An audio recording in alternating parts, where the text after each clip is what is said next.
Nous rendons gloire au Seigneur pour son amour, sa bonté et sa fidélité. Et nous sommes là pour notre temps d'enseignement.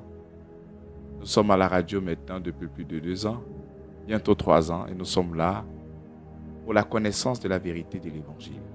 Nous sommes là pour abonder, pour annoncer la vérité qui concerne Christ, la vérité qui concerne notre adoration, la vérité qui concerne notre salut, la vérité qui concerne tout, parce que tout existe par lui et pour lui. Nous lui rendons toute la gloire. Seigneur, merci pour ta grâce. Seigneur, merci pour ton amour, ta bonté et ta fidélité. Nous sommes là, Seigneur, afin de pouvoir encore annoncer la vérité de l'Évangile. Merci parce que c'est toi-même qui crée un trafic autour de cette radio, autour de tous ces réseaux que nous avons engagés. Père, cette démarche, c'est de parler de toi. Père, cette démarche, c'est de te révéler encore au monde entier. Père, cette démarche, c'est pour annoncer la vérité à ceux qui n'ont pas encore entendu la vérité de l'Évangile. Nous savons que l'Évangile vrai n'est pas encore annoncé sur toute la terre. C'est comme ça que nous sommes là, afin de pouvoir annoncer la vérité. Seigneur, nous comptons sur toi, parce que celui qui sème n'est pour rien, celui qui arrose n'est pour rien. Mais c'est celui qui fait croître la plante qui est pour quelque chose. Seigneur, merci parce que tu fais ton ministère, tu convaincs les cœurs, tu touches les cœurs, afin de pouvoir apporter cette délivrance aux captifs. Toi qui vis et règnes pour les siècles et les siècles. Amen. Alors, nous sommes toujours dans notre étude de Jean chapitre 3, de Jean chapitre 14, à partir du verset 6. Je lis la parole du Seigneur. Thomas lui dit, Seigneur, nous ne savons où tu vas. Comment pouvons-nous en savoir le chemin? Jésus lui dit, je suis le chemin, la vérité et la vie. Je crois que les 2 derniers samedis, nous avons tourné autour de ce passage et nous avons révélé véritablement que si nous avons un chemin, le chemin, ce n'est pas une voie qui a été tracée, mais il est lui-même le chemin. Le chemin, c'est une personne et cette personne, c'est Christ. La vérité, ce n'est pas la somme des paroles, mais la vérité est encore une personne. Et cette personne, c'est qui? Cette personne, c'est le Christ. Et la vie est encore le Christ. Alors, la Bible nous dit, Jésus lui dit, je suis le chemin, la vérité, la vie. Nul ne vient au Père que ma part. Et vous voyez, lorsque Jésus fait cette déclaration, il fait une déclaration de taille. Et il apporte une révélation qui va faire tomber plusieurs raisonnements dans nos esprits. On a tendance à croire dans notre tête qu'il y a plusieurs chemins. On a tendance à croire que plusieurs chemins mènent à Rome. On a même tendance à croire que toutes les religions mènent vers le Seigneur. Mais lorsque nous abordons Jean chapitre 14, le verset 6, il dit, Jésus lui dit, je suis le chemin, je suis la vérité et je suis la vie. Le moyen par lequel toi tu voudrais avoir la vie est uniquement que dans la personne de Christ. Ici, la Bible ne présente pas une religion comme le chemin. La Bible ne présente pas la religion comme la vérité. La Bible ne présente pas ici la religion comme la vie. Donc, la Bible nous présente la personne du Christ. Jésus, Christ, c'est lui qui est le chemin qui te conduit au Père, pas une religion. Bien, mais si tu as pour habitude d'entendre que la religion sauve, j'aimerais te dire que la religion ne sauve pas. Et il n'y a jamais eu une religion qui a sauvé un homme. Quelle est cette religion qui sauve? Le véritable, le créateur du ciel et de la terre, ne nous a pas montré une religion. La Bible ne nous parle pas de religion. Mais si une religion sauve, mais dis-moi, mais pointe-moi le nom de cette religion qui sauve. Parce qu'il y a plusieurs religions. Il y a le catholicisme, il y a l'hindouisme, il y a l'islamique, il y a plusieurs religions. Mais quelle est donc cette religion qui sauve? Il n'y a point de religion qui sauve. Là, j'aimerais te dire, sans faux fuyant, il n'y a aucune religion, mais qui sauve. Mais quelle est donc cette religion qui est venue enlever toi ton péché? Il n'y a pas de religion qui a enlevé le péché de l'humanité. Il n'y a aucune religion qui s'est présentée comme la vie. Mais aucun bouquin. Dans l'histoire même de l'humanité, il n'y a aucune religion qui s'est présentée comme la vie. Donc, comment croire dans ton esprit que la religion est le chemin qui te conduira vers Dieu? Non. J'aimerais te faire comprendre que la religion, c'est la démarche de l'homme à Dieu. Ce sont des principes, ce sont des orientations. C'est l'homme dans sa quête à Dieu, l'homme qui est en train de chercher Dieu, l'homme qui veut adorer Dieu, va maintenant dresser une liste des choses. Il va dresser son approche à lui. Il va dresser sa manière de voir. Il va se baser sur ses convictions personnelles afin de pouvoir atteindre Dieu. Mais lorsque nous interrogeons la Bible, il n'y a pas de liste à faire ou à ne pas faire pour atteindre Dieu. La Bible nous fait comprendre que Jésus-Christ est le chemin pour atteindre Dieu. La Bible nous fait comprendre que Jésus-Christ est la victime expiatoire afin d'avoir la rémission de nos péchés. Donc la Bible nous présente une personne. La Bible ne nous a jamais présenté une religion. Mais cependant, c'est l'homme qui ne fait que donner des religions. Vous devez savoir que l'homme est doté d'une imagination très fertile. Et dans notre quête, dans notre réalisation de pouvoir adorer le véritable Dieu, chacun y va en fonction de sa compréhension, en fonction de sa manière de voir. Bien-aimé, toi, tu es un être humain. Toi, tu ne peux pas percer le mystère de Dieu. La Bible déclare que nous avons la pensée de Christ afin de pouvoir sonder les profondeurs de Dieu. Donc, si ce n'est pas Dieu qui vient se révéler à toi, mais comment est-ce que toi, tu pourras avoir l'intelligence, la faculté, afin de montrer comment est-ce que nous devons servir Dieu? Comment est-ce que nous devons avoir une conduite? Mais quelle est donc cette liste à faire ou à ne pas faire pour que Dieu soit satisfait? Regardez lorsque nous prenons Jean chapitre 1. Prenons Jean chapitre 1, vous allez voir quelque chose avec moi. Jean chapitre 1, le verset 18. La Bible dit, personne n'a jamais vu Dieu. Le Fils unique qui est dans le sein du Père est celui qui l'a fait connaître. Donc si nous comprenons que personne n'a jamais vu Dieu, le Fils unique, c'est lui seul. Lorsqu'on parle de Fils unique, il n'y a pas d'autres enfants. Donc en dehors de lui, nous n'avons pas la révélation de Dieu. Donc si nous ne connaissons pas Dieu, mais comment est-ce que nous allons créer une religion dans le but de satisfaire Dieu, dans le but d'avoir la vie? Parce que nous savons que c'est Dieu qui est le détenteur de vie. Nous savons que c'est Dieu lui-même qui est la vie incarnée. Mais si nous ne connaissons pas Dieu, mais quel est donc le standard que nous nous sommes imposés pour que Dieu puisse nous bénir? Mais quel est donc ce standard que Dieu nous a, que nous avons planté pour que nous puissions aller vers Dieu? Et nous avons pris la vie et l'immortalité par des principes et par des morales. Ça n'a rien à voir, bien-aimé, dans la foi. Nous devons savoir que lorsque nous parlons de la religion, c'est l'homme qui monte et qui marche pour aller vers Dieu. Et en montant, il va commencer à dresser plusieurs choses à faire dans le but de toucher Dieu. Mais si tu crois véritablement à la Bible, mais qu'est-ce que la Bible nous donne comme enseignement afin de pouvoir être avec Dieu? Quel est donc le chemin? Est-ce que c'est une religion? Si c'est une religion, mais pourquoi le Seigneur n'a pas montré, n'a pas pointé du doigt cette religion pour que moi j'y aille? Parce qu'il y a plusieurs religions.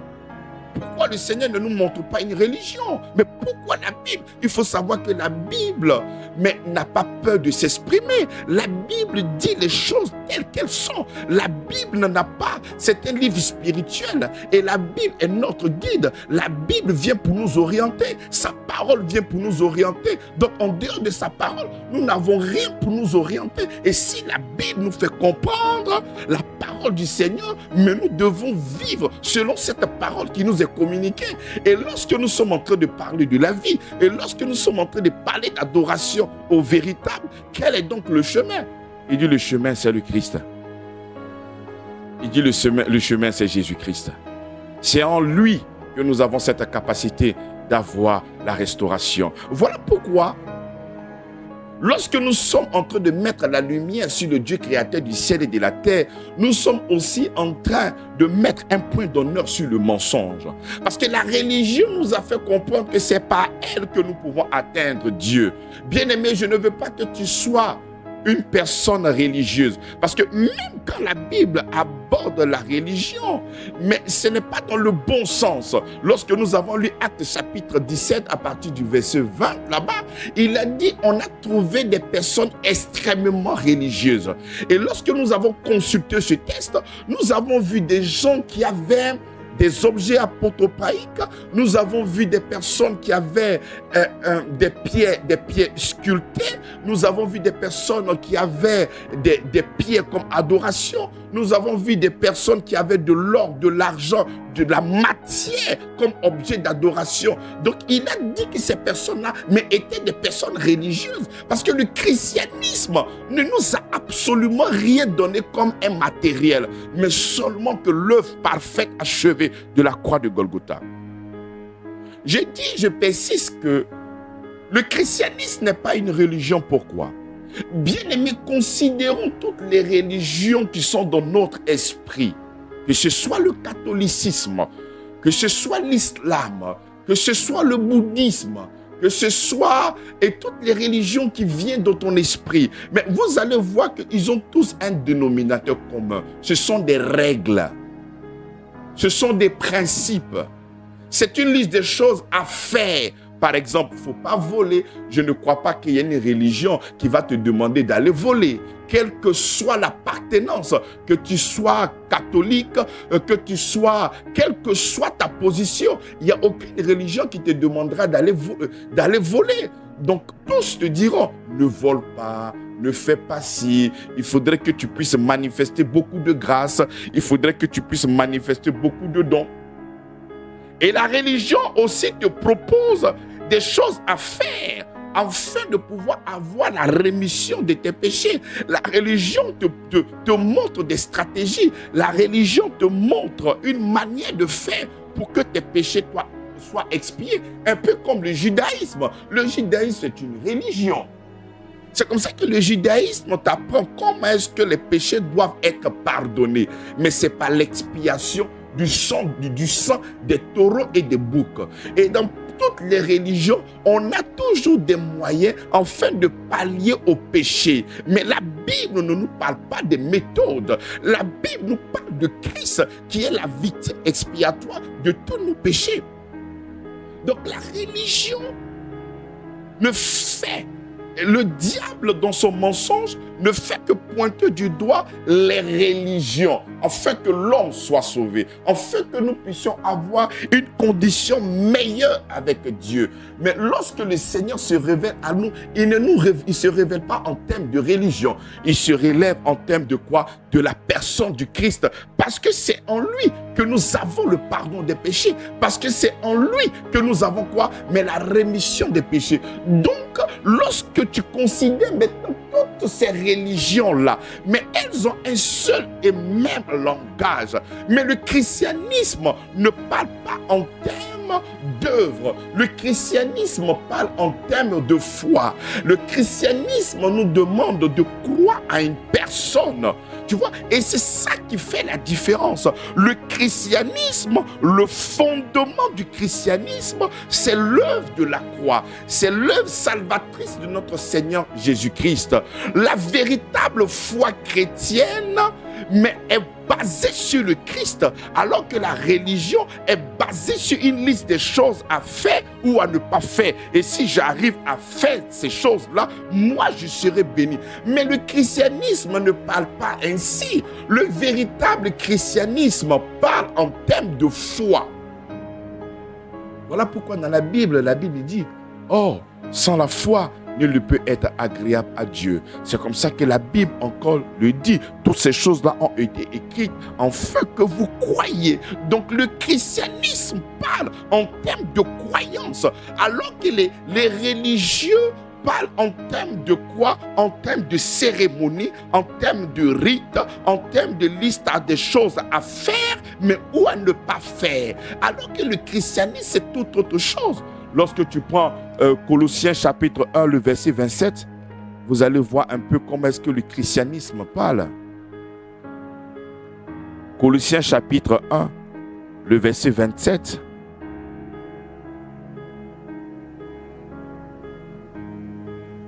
Il dit, à partir du verset 26, le mystère caché de tout temps et dans tous les âges, mais révélé maintenant à ses saints, à qui Dieu a voulu faire connaître quelle est la glorieuse richesse de ce mystère parmi les païens. Savoir Christ en vous, l'espérance de la gloire. La religion, c'est la démarche de l'être humain pour aller vers Dieu.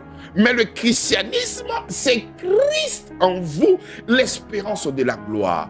Le christianisme, c'est Dieu qui se déplace et qui vient vers l'être humain. La religion, c'est l'homme qui se déplace dans sa finitude pour aller vers Dieu. Voilà pourquoi toute religion connaîtra ce qu'on appelle la finitude. La Bible dit tout passera. Tout va passer. Même la connaissance. Mais ce qui va rester éternel, c'est l'évangile, c'est la parole de la vérité, c'est le Christ qui va te maintenir dans l'éternité. Donc toute religion est frappée par la finitude. Donc quelque chose qui est déjà frappé par la finitude ne peut pas t'accompagner dans l'éternité, mais puisqu'elle-même n'est pas éternelle.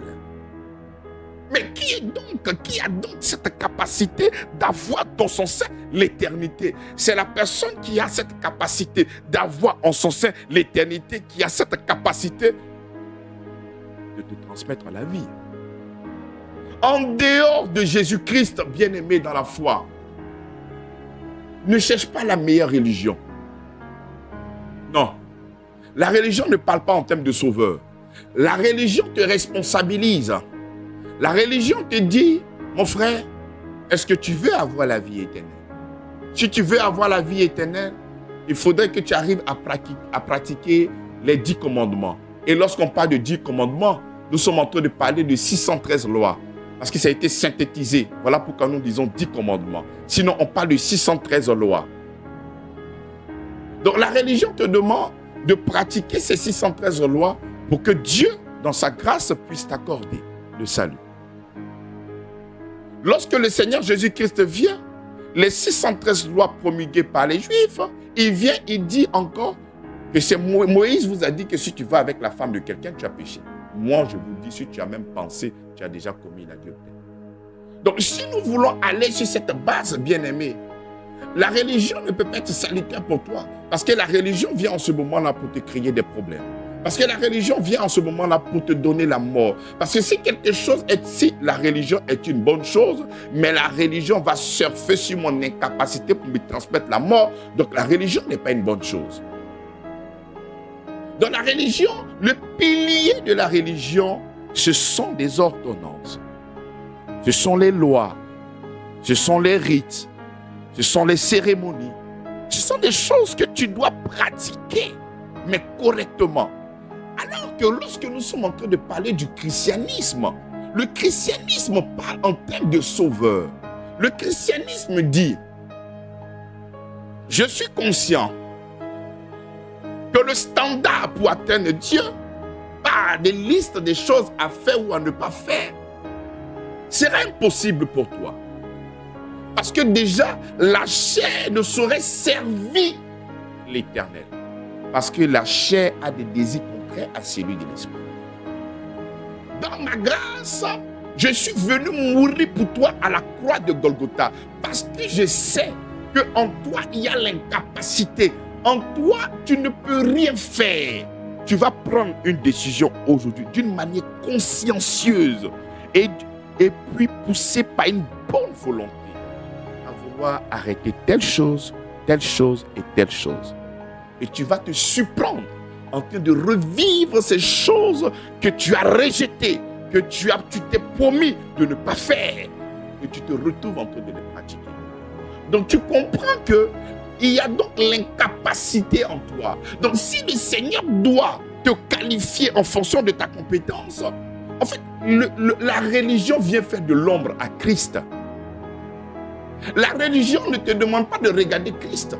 La religion demande de pouvoir pratiquer toutes ces choses-là pour que Dieu puisse te bénir. Mais tout à l'intérieur de toi-même, mais tu sais très bien que tu ne peux pas le faire. Tu le sais et après tu es frappé par cette incapacité. Et toi-même dans ton fort intérieur, tu dis Seigneur, vraiment fais-moi grâce. Effectivement, le Seigneur sait que le salut ne peut pas se reposer sur toi.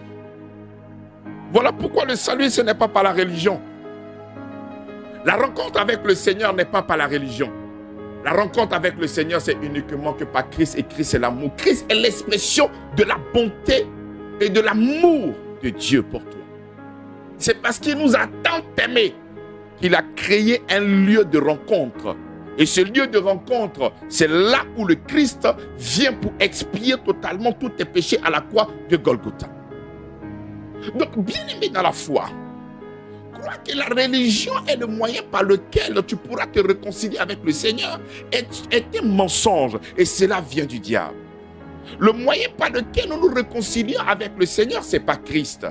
Lorsque nous prenons le livre de 2 Corinthiens chapitre 5 à partir du verset 19, Dieu étant en Christ, réconciliant le monde avec lui-même en n'imputant point aux hommes leurs offenses. Et il a mis en nous la parole de la réconciliation. Mais la religion ne parle pas en termes de réconciliation. La religion dit voici des choses que toi tu dois faire et Dieu sera content de toi. Alors que le christianisme dit que le Seigneur a déjà tout fait pour toi à la croix de Golgotha. Crois à son amour, crois en ce qu'il a fait. Voilà pourquoi le mot sauveur prend son sens. Le mot sauveur prend son sens dans ce christianisme. Pourquoi? Parce que le salut ne se repose pas sur toi. Le salut se repose sur le Christ. Alors que la religion, le salut ne se repose pas sur Christ. Le salut se repose sur l'homme. Donc tu ne peux pas parler en termes de religion et puis réclamer un sauveur. Non. Lorsque tu es dans la religion fait de l'ombre à Jésus-Christ. C'est comme ça qu'il y a plusieurs personnes qui sont encore très religieuses en croyant adorer le véritable. Adorer le véritable, c'est de se soumettre à lui. C'est de reconnaître qu'aucune bonne chose ne peut sortir de toi. Voilà pourquoi, à la croix de Golgotha, il a pourvu à l'expiation de mes péchés. C'est comme ça qu'à la croix de Golgotha, il est venu être mon substitut. Il est mort à la croix de Golgotha pour que moi, j'aie la vie.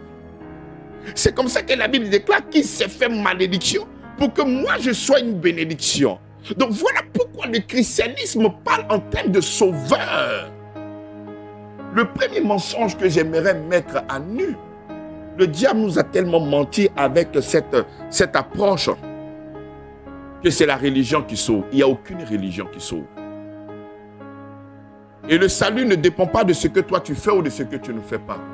Le salut dépend uniquement de l'œuvre de la croix. Effectivement, il y a plus de 2000 ans, Christ est mort pour moi à la croix de Golgotha. Et toi, tu ne seras pas justifié par ton comportement, mais tu seras justifié par la foi en Jésus-Christ. Et c'est comme ça que quand tu commences à compter maintenant sur lui, tu es justifié. Et parce que tu es justifié, la Bible nous fait comprendre dans le livre de Colossiens chapitre 1, le verset 27, Christ en nous, l'espérance de la gloire. Parce que lorsque nous croyons en l'œuvre salvatrice, lorsque nous croyons en ce que Jésus-Christ a fait pour nous, c'est en ce moment-là qu'il viendra habiter en nous. Et parce qu'il a habité en nous, ou parce qu'il habite en nous, ou parce qu'il a fait de notre corps son tabernacle, c'est en ce moment que nous portons la vie. Et parce que nous portons la vie, nous allons maintenant vivre l'amour.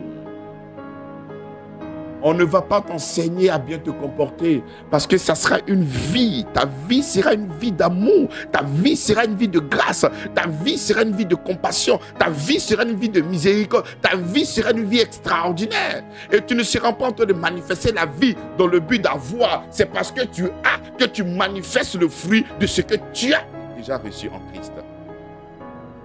C'est différent. La religion te demande de pratiquer la sainteté pour que tu sois sauvé. Mais non, le christianisme, nous sommes sauvés pour la sainteté. Nous ne sommes pas sauvés par la sainteté, mais nous sommes sauvés pour la sainteté. Alors que la religion te demande d'être sauvé par elle. Alors que nous sommes sauvés pour. Je ne sais pas si vous comprenez la différence. La religion te demande de te sanctifier toi-même, par toi. Alors que le christianisme, c'est lui qui nous sanctifie. Et parce que nous sommes sanctifiés, nous vivons maintenant une vie de sanctifiés. Nous vivons maintenant. Alors que c'est le contraire dans la religion. Voici déjà le premier mensonge que je voulais véritablement mettre à nu. Pour que tu puisses enlever la religion. Lorsqu'on te demande d'être religieux, tu penses que c'est une très bonne approche. Mais ce que moi je te demande ce soir, c'est que tu aies le regard fixé sur notre Seigneur Jésus-Christ. En lui, nous avons la vie. En lui, nous avons l'être. En lui, nous avons le mouvement. La Bible déclare qu'il est le chemin. La Bible déclare qu'il est la vérité. Et la Bible déclare qu'il est la vie. Il est le moyen par lequel nous sommes réconciliés avec le Seigneur. Et lorsque je suis en train de parler de la réconciliation, mon esprit encore s'ouvre sur un deuxième mensonge. Lorsque nous prenons Luc chapitre 1, à partir du verset 77, il dit, afin de donner à son peuple la connaissance du salut par le pardon de ses péchés. Nous allons voir que nous sommes de plus en plus manipulés par le diable avec certaines paroles qui viennent à chaque fois créer la culpabilité ou la peur dans notre cœur. Et quel est ce mensonge? C'est que Dieu est en colère contre toi. Dieu est en colère contre toi. Lorsque tu arrives dans tel endroit, ouais, je vois que le Seigneur me dit que non, vraiment, il est très en colère contre toi. Bien aimé, ça, ce n'est pas la voix de ton Seigneur. Ça, c'est la voix du mensonge. Ça, c'est la voix du diable. Ça, c'est la voix de l'accusateur. Ça, c'est la voix de celui qui veut toujours te créer des problèmes. La Bible nous fait comprendre quelque chose d'extraordinaire. Ça, c'est le père Zacharie qui est en train de prophétiser sur la vie de Jean. Jean qui était le précurseur, celui-là même qui devait faire le chemin de notre Seigneur Jésus-Christ. Et lorsqu'il est en train de prophétiser sur lui, qu'est-ce qu'il a dit? Il dit, car tu marcheras devant la face de ton Seigneur pour préparer ses voies. Très bien. Afin de donner à son peuple la connaissance du salut par quoi? Par le pardon de ses péchés. Mais nous sommes pardonnés en Christ. Jésus-Christ, nous sommes réconciliés. Christ est le lieu de la réconciliation entre Dieu et nous. Je l'ai déjà dit, peut-être les gens ne croient pas parce que cette nouvelle-là, elle est tellement intéressante que ça peut créer beaucoup de confusion dans la tête des gens. Je vous lis. Car Dieu était en Christ. Pourquoi Dieu était en Christ? Réconcilions le monde avec lui-même. Mais comment est-ce qu'il réconcilie le monde avec lui-même? En n'imputant point aux hommes leurs offenses. Et il a mis en nous la parole de la réconciliation. Amen. Donc, lorsque nous venons dire aux gens, lorsque quelqu'un vient te dire, Dieu est très fâché contre toi, c'est un mensonge parce que ça, ce n'est pas la voix du Père. Le message que le Seigneur nous a donné, il nous a investi d'un rôle. Quel est ce rôle qu'il nous a donné? Ce rôle est de réconcilier les enfants et avec le Père. Voilà pourquoi lorsque nous descendons au verset 20, il dit, nous faisons donc les fonctions d'ambassadeurs pour Christ. Comme si Dieu exhortait par nous. Nous vous en supplions au nom de Christ. Soyez réconciliés avec Dieu. Donc, le message que je suis en train de t'apporter et le mensonge qui est véhiculé à chaque fois autour de ton oreille, c'est de te faire croire que Dieu est en colère contre toi. Dieu n'est pas en colère contre toi. Parce que nous sommes réconciliés par le Christ. En ne nous imputant point nos offenses. Lorsque je suis en train de dire ça, je ne suis pas en train de dire que Dieu se plairait à ce que tu vives mal, à ce que tu puisses vivre dans tout ce qui est mauvais. Non, mais je vais te faire comprendre que Jésus-Christ, son sacrifice qu'il a fait à la croix de Golgotha, c'est pour expier. C'est pour te réconcilier avec Dieu. Donc, si le Christ n'a pas pu te réconcilier avec Dieu par le pardon des péchés, mais pourquoi il est venu à la croix de Golgotha? Si Dieu est encore en colère contre toi, si Dieu encore te hait, si Dieu a mal en te voyant, je pose la question, mais pourquoi Christ est mort à la croix de Golgotha? Bien aimé, il faudrait que tu saches que c'est la stratégie du diable afin de pouvoir nous garder dans une conscience de culpabilité, de honte et de rejet. Il nous fait comprendre que nous ne sommes pas des enfants sérieux. Il est en train de nous faire comprendre que nous ne sommes pas dignes. Il est en train de nous faire comprendre que Dieu ne nous aime pas. Au point où, par moment, nous avons même cette pensée à croire que vraiment Dieu, vraiment, il n'est pas content de moi. C'est comme si, c'est-à-dire, toi-même, tu es là et tu n'es pas en paix. Parce que tu crois que quelque chose peut t'arriver à n'importe quel moment. Pourquoi? Parce que tu sais que Dieu n'est pas content de moi. Bien aimé, ça, c'est de la manipulation du diable. C'est la manipulation, afin de pouvoir nous ravir des temps de louange, afin de pouvoir nous ravir des temps d'adoration. Bien aimé, lorsque toi-même, tu regardes que ta vie n'est pas ordonnée, il y a lieu d'aller en Christ parce que c'est en lui et lui seul que nous avons la capacité d'être meilleurs. Tu ne peux pas être meilleur en dehors de Dieu. Tu ne peux pas être meilleur en dehors de Christ. Sinon, Christ ne serait pas venu mourir pour toi à la croix de Golgotha. Donc, te faire comprendre que Dieu est en conflit avec toi, c'est un mensonge.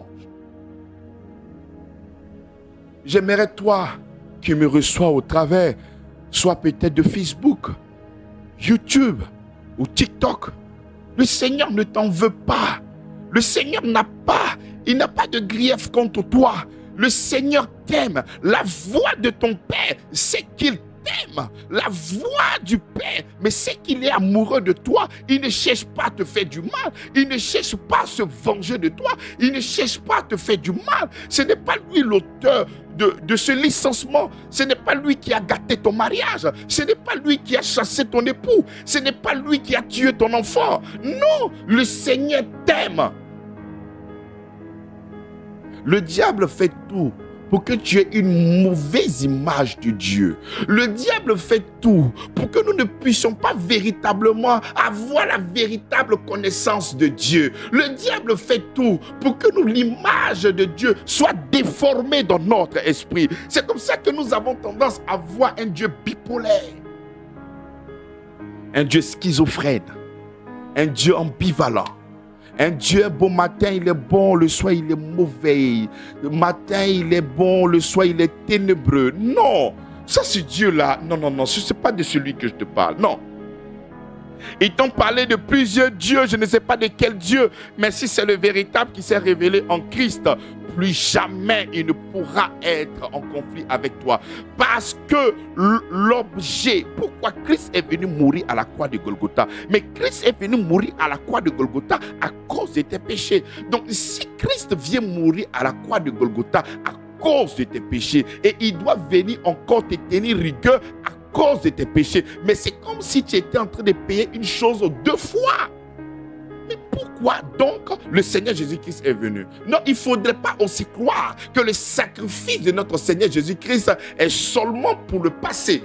Non, le sacrifice répond à tous les temps, au passé, au présent et au futur. Il n'y a plus de raison, pour que Dieu te tenir rigueur. Regardez la prophétie d'Ésaïe. Regardons la prophétie d'Ésaïe. Ésaïe 54. Regardons, s'il vous plaît.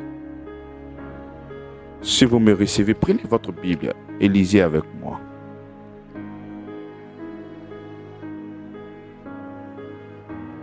Lorsque nous prenons Ésaïe 54,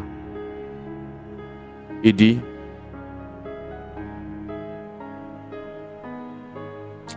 au verset 9. Il en sera pour moi comme des eaux de Noé. J'avais juré que les eaux de Noé ne se répandraient plus sur la terre. Je jure de même de ne plus m'irriter contre toi et de ne plus te menacer. Le Seigneur, par le prophète, la Bible déclare que c'est poussé par l'Esprit de Dieu que les gens ont parlé de la part de Dieu. Les prophètes ont parlé de la part de Dieu.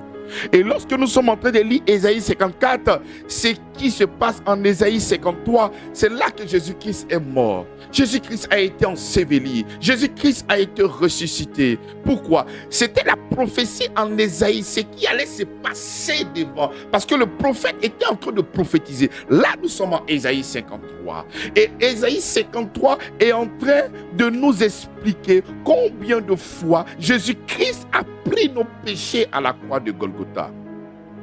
Il dit, c'est pourquoi je lui donnerai sa part avec les grands, il partagera le butin avec les puissants, parce qu'il s'est livré lui-même à la mort et qu'il a été mis au nombre des malfaiteurs, parce qu'il a porté les péchés de beaucoup et qu'il a intercédé pour les coupables.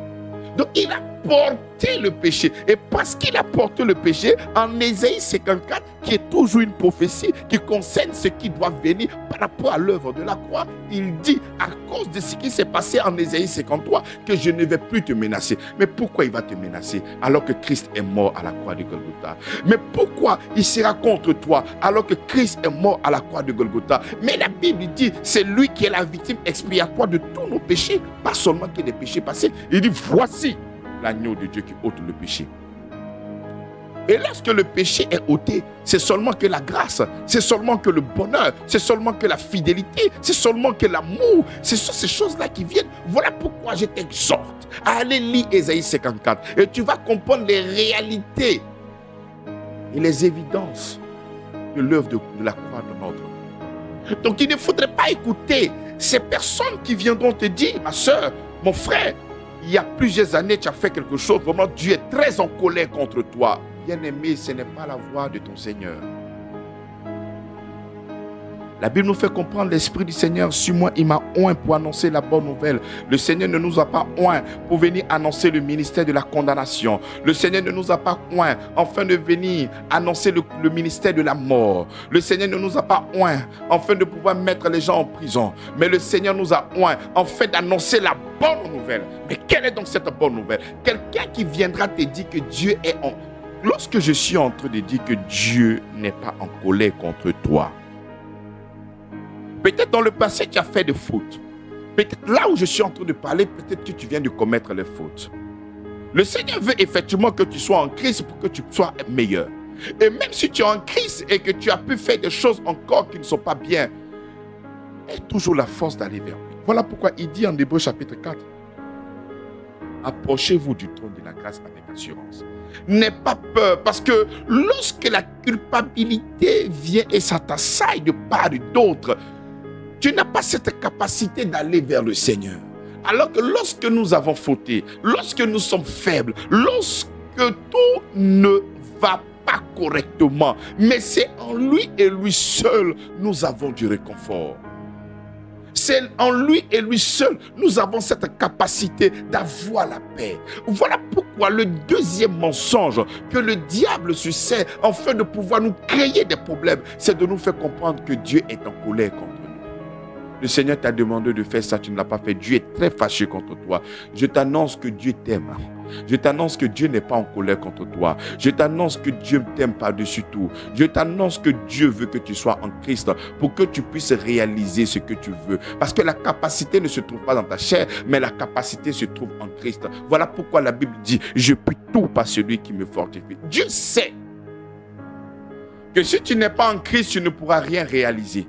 Dieu sait que si tu n'es pas en Christ, tu ne pourras pas l'adorer. Et Dieu sait que si tu n'es pas en Christ, il n'y a pas de réconciliation possible. Et lorsque tu es en Christ, tu pourras être réconcilié. Mais si lui, autrefois, lorsque j'étais pécheur, il est venu mourir à la croix. Mais maintenant que nous sommes réconciliés avec lui, mais qu'est-ce qu'il nous donne? Qu'est-ce qu'il nous donne? Il y a même d'autres personnes qui croient que parce qu'elles ne sont pas en Christ, Dieu les aime. Mais aujourd'hui, dès qu'elles entrent en Christ et qu'elles acceptent Christ, le jour que ces personnes-là ont fauté, en ce moment-là, Dieu n'est plus un Dieu d'amour. Dieu maintenant, un Dieu maintenant qui est fâché, qui est en colère. Non, je t'explique que le Seigneur nous aime. Lorsque le Seigneur te donne une orientation pour ne pas céder à l'ennemi, mais c'est pour ton bien. C'est pour ne pas que l'ennemi puisse se servir de tous ces ruses-là pour te créer des problèmes, pour que tu puisses mourir vite, pour ne pas détruire ton foyer. C'est en cela que le Seigneur t'exhorte. Je te prends un exemple assez simple. Lorsque tu prends une lame que tu déposes chez toi à la maison, et tu dis à ton enfant, tu dis à tes enfants, ne touche pas à la lame. Ne touchez pas à la lame. Bien vrai que tu aies caché cette lame, ne touchez pas à la lame. Voici une orientation que tu donnes à tes enfants. Ne touchez pas à cette lame. Mais si tu pars au travail, que tu reviens et tu vois que tes enfants ont touché cette lame, mais qu'est-ce que tu feras? Mais tu auras mal au cœur parce que tu sais que l'enfant avec la lame, ça pourrait éventuellement blesser ton enfant. Donc c'est par amour que tu préviens ton enfant à ne pas toucher. Mais si tu viens et que tu vois que ton fils a touché la lame et que la lame l'a blessé, mais qu'est-ce que tu feras? Mais crois-moi, tu ne vas pas battre ton enfant, tu vas plutôt soigner ton enfant. Et si toi, un père, aussi mauvais que tu sois, au lieu de battre ton enfant qui est en train de mourir, toi tu viens pour le secourir, tu vas même pleurer. C'est pour ça que je te dis de ne pas toucher mon fils. C'est comme ça que la Bible dit, celui qui se livre à une personne pour lui obéir devient esclave de la personne. Donc quand le Seigneur nous dit de prendre garde à ces penchants-là, c'est pour ne pas que le diable puisse se servir de ces positions afin de pouvoir nous faire du mal. Voilà pourquoi le Seigneur nous met en garde de certaines futilités et finitudes qui se passent sur la terre. Mais quel que soit ce qu'il arrive, Dieu t'aime et il n'a pas changé. Son amour est au beau-fils pour toi. Voilà pourquoi j'aimerais que tu puisses être serein, bien-aimé. Et continue à progresser dans l'amour de notre Seigneur. Aucune chose ne puisse t'arrêter. Continue à croire en son amour.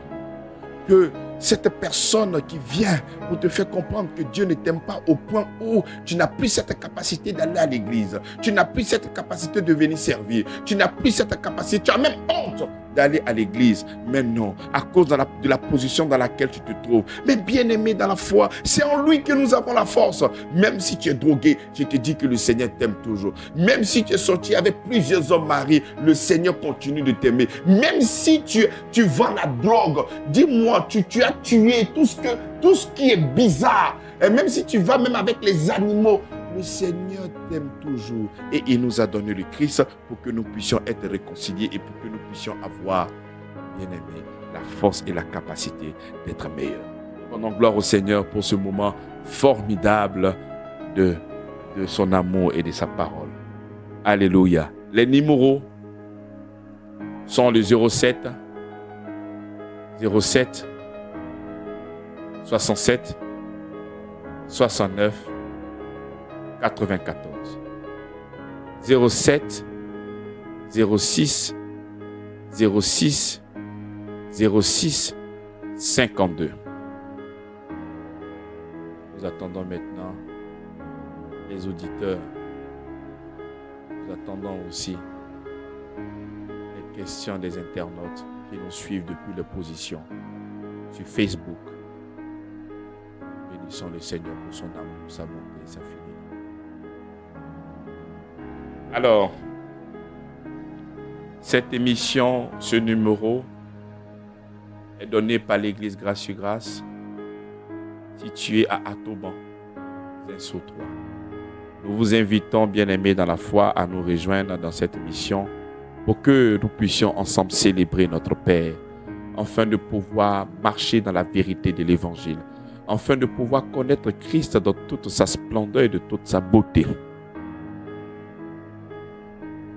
La mission se nomme Grâce sur Grâce. C'est là que nous avons la connaissance de son amour. Nous avons et nous réalisons que l'œuvre de la croix est une œuvre parfaite, une œuvre totale, une œuvre achevée et une œuvre complète. Tout ce dont nous avons besoin pour vivre sur cette terre remplie de difficultés et de complications, mais se trouve en Christ. Quel que soit le besoin, je ne sais pas quelle est la délivrance que tu recherches. Je ne sais pas quel est l'envoûtement. Je ne sais pas quelle est donc cette puissance maléfique qui court derrière toi et qui t'a privé du bonheur du mariage, qui t'a privé du bonheur du travail, qui t'a privé du bonheur d'avoir des enfants. Mais j'aimerais que tu saches qu'en Christ, nous avons cette possibilité et cette capacité d'être restaurés sur tous les plans. Voilà pourquoi nous sommes là à l'Église Grâce sur Grâce, ayant la conscience de Christ, mettre en évidence tout ce que Christ a fait pour nous, pour que nous puissions être réconciliés avec le Père. C'est là que nous faisons comprendre au peuple que le diable est un ennemi qui est déjà vaincu. N'essayons pas de vaincre le diable. Parce que tu ne peux pas essayer de vaincre quelqu'un qui est déjà vaincu. Lorsque le combat commence, le diable, il est déjà sous tes pieds. N'oubliez pas, la Bible déclare que Dieu est Jésus à la droite de Dieu, où il fera de nos ennemis notre marchepied. Tous sont en bas de nous. Notre pied est constamment sur la tête du diable. C'est un ennemi qui est faible. C'est un ennemi qui ne peut rien créer. Un ennemi qui est aussi faible qu'un enfant, comme même pas un enfant d'un mois, un fœtus. Il ne peut rien créer, il ne peut rien faire. Il est totalement vaincu, totalement.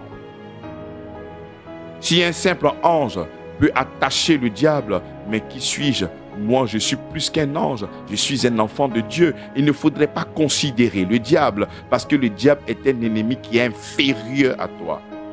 Si nous devons faire un combat entre le diable et nous, le combat n'est pas équilibré, parce qu'il est déjà désavantageux. Non, le combat est déjà gagné d'avance, parce que voilà pourquoi la Bible nous dit que nous sommes plus que vainqueurs.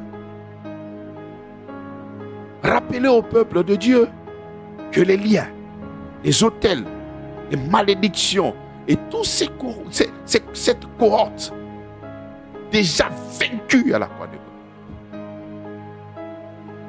Lorsque nous sommes informés de ce que Christ a fait, nous n'avons plus jamais peur. La foi monte dans notre cœur parce que nous savons que notre vie est cachée en Christ. Quel que soit le défi, quel que soit le challenge, nous savons que notre Rédempteur vit et il demeure éternellement. Il a dit que je serai avec vous, je vous conseillerai, j'aurai un regard sur vous. Merci de vouloir encore nous appeler au 07 06 06 06 encore et 52. 07 3 fois 06 52. Ou au 07 07 67 69 94. Alors je profite à tous nos téléspectateurs, je profite à tous nos auditeurs, je profite aussi à toutes ces personnes qui nous reçoivent, que le 28 février est l'anniversaire de la mission. Et à l'honneur de cet anniversaire, nous avons le révérend Jean Bosco Kindomba de la RDC qui viendra faire un moment du 23 au 4 mars. Nous allons passer un moment formidable, un moment dans l'enseignement et couronné par l'anniversaire de la mission. 6 ans avec le Seigneur, beaucoup de tumultes, beaucoup de difficultés. Lorsque nous sommes en train de prôner la grâce, vraiment la grâce suscite beaucoup de querelles, la grâce suscite beaucoup de controverses, la grâce suscite beaucoup de questionnements. Et dans ce climat rempli de difficultés, nous avons poursuivi, nous avons persévéré et nous sommes à la 6e année et ça se fête véritablement parce que c'est vraiment pas évident lorsque tu es entouré par des légalistes, lorsque tu es entouré par des religieux, lorsque tu es entouré par... Il faut faire des choses pour que Dieu puisse te bénir et tu viens avec ton son de cloche qui est la foi, c'est pas du tout facile, mais nous persévérons et les choses encore sont meilleures par la grâce de notre Seigneur Jésus-Christ. Donc, il sera avec nous le 23 février et je vous invite massivement à venir passer un moment formidable dans l'enseignement et dans la clarté de l'Évangile. Nous rappelons toujours les numéros 07 3 fois 06 52. Ce sont les numéros de la mission et nous vous invitons à venir nous rejoindre afin que nous puissions célébrer ensemble notre Seigneur, notre Roi des rois. Nous bénissons le Seigneur.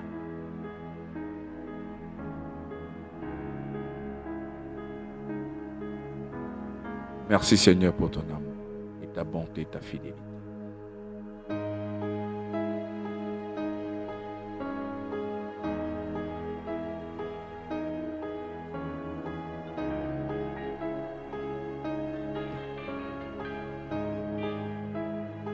Alors, nous sommes à 10 minutes de la fin de notre numéro.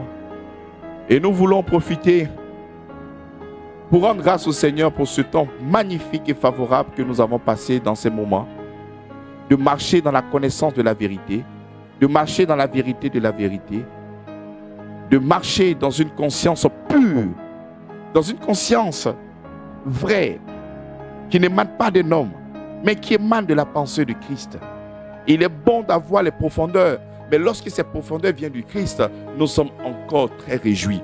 Nous ne sommes pas alertés par la conscience d'un homme, mais de la conscience de Christ. Parce que Christ seul a cette capacité de sonder les profondeurs de Dieu. Merci pour ce numéro. Merci pour les téléspectateurs. Merci pour votre rendez-vous. Ça se passe à la radio et sur les antennes chaque samedi à partir de 21h. Je vous donne rendez-vous encore le samedi à 21h pour que nous puissions grandir, pour que nous puissions encore annoncer la vérité de l'Évangile. Seigneur, merci pour ta grâce. Merci pour ton amour. Toi, notre Père qui nous fait toujours du bien. Toi, notre Père qui nous restaure. Toi, notre Père qui nous justifie. Toi, notre Père qui nous qualifie. Merci pour ces paroles de vie. Merci pour ces paroles qui viennent d'être sémées dans le cœur de tes enfants. Nous déclarons que ces paroles sont tombées dans tes terres fertiles. Merci parce que ces graines sont plantées, enracinées et produisent des fruits 100, 200, 300 au nom de Jésus-Christ. Toi qui vis et règnes pour des siècles et des siècles. Amen.